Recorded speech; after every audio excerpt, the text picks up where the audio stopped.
Hello, my name is Brian, and I am being green, and I'm doing so by taking this chinna bar and repurposing it. Being green, I think is an important thing, and the best way for me to do that is to get the most out of things that I have, so that I can reduce the amount of stuff that's out there.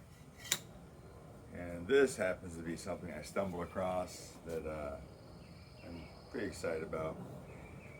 Afterwards, I checked on a couple of videos, and I didn't see anything exactly like what I'm going to show you.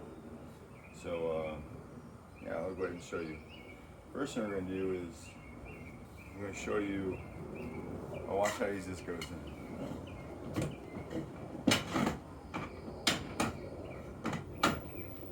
All right, and there you go. Now this chinna bar, when I originally bought it, came with brackets and the locking devices that you slide in so they could stay up more as a permanent thing. Maybe safety because it's so high, you don't want it to come undone. But with me, it was a little bit of a struggle. It's like most things, when you repurpose it, it's not exactly right. So you have to customize it a little bit to make it perfect for the new job you give it. Otherwise, it's frustrating. You'll just eventually be done with it and buy something else and maybe waste some money. This chinna bar is really inexpensive. It was like $20 maybe. And I built a new chinna bar system over here. So now I had this bar. So what can I do with it? So what I decided to do with it is make a reverse row exercise apparatus, I guess you could say. But also it has dual purpose. You can go one direction, makes it harder, and you go the other direction, makes it a little easier. So if you're injured, you go a little easier. If you want to get the negatives, push it a little harder, you go to the easier side after you've done the harder side. Just a lot of good stuff here. You could do 45-degree push-ups on it, which is a modification of a regular push-up.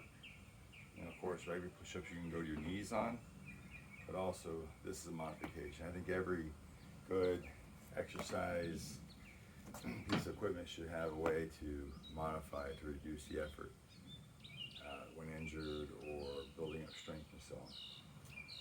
So, let me go ahead and remove this for now. And I'm going to show you the way these brackets are.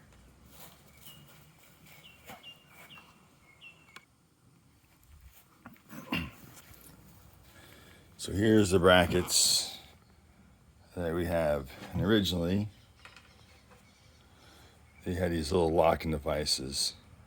And they were rivets here, and I drilled out the rivets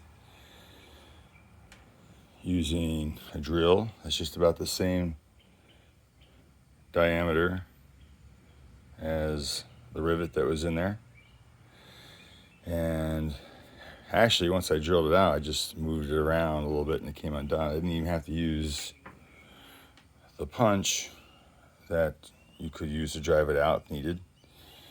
And what was nice is I was able just to have it installed instead of use a vise or something to drill it out. So this one I got all decked out. And you got my 3 there and these 3 here.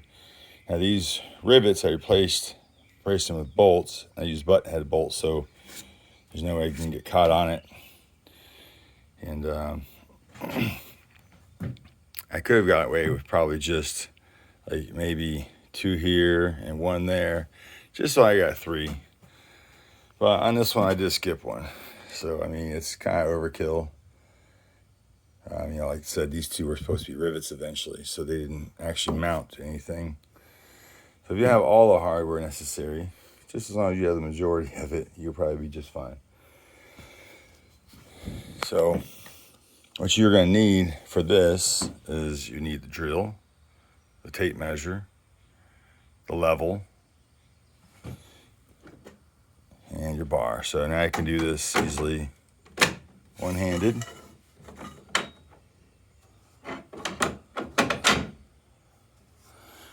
All right, and then of course at the end of this, You want to make sure it's level. You got this part right here that sticks up, so you got to kind of take that into consideration.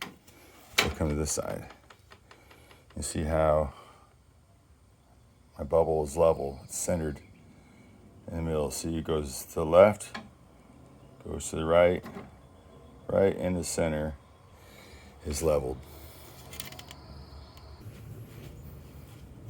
Now I'm going to show you how to use it. Go in here like so. And 10 would be a good number.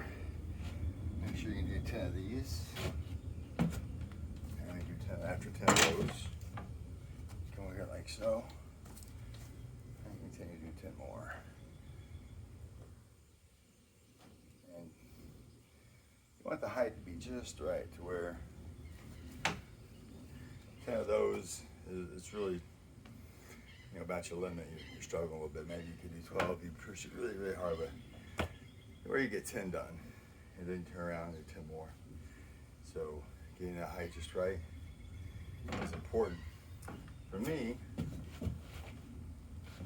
I am 70 inches tall, which is 5'10". So that's 51 inches from the ground, the center of the bar, and then 37 inches from the raise up to the center of the bar. So this is the set I have, and it works out great here. You could probably find another way, but you want one side lower, one side higher. I have a 14 inch difference here, which is perfect for me transitioning. So if you're a couple inches shorter than me, once again 5'10", you might want to lower this an inch or two.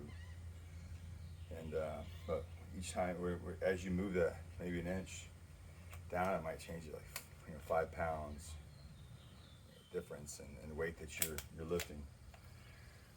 So something to think about. And so that comes up to me is right about just maybe, say 4 inches below my armpit.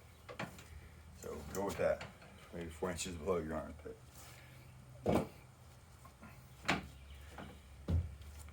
Here we have the push-ups you can do also.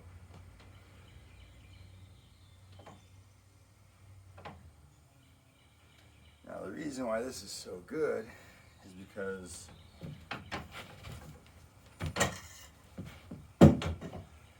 normally it's hard to work your back out. I've always had to use weights or a chin-up bar, and with a chin-up bar you're kind of limited to how many you can do. Unless you can do a lot, it's pretty discouraging. So, push-ups, you can work your chest out and your tries. A lot of things you can do for chest and tries. But when it comes to back and buys, you normally need weights. So this here is pretty awesome because all you need is the bar, and you become the weight. You become a higher weight this way and a lower weight this way. So anyway, I hope you like my video, and there'll be a couple more to follow along the same lines. Being green, repurposing things, and have a great day.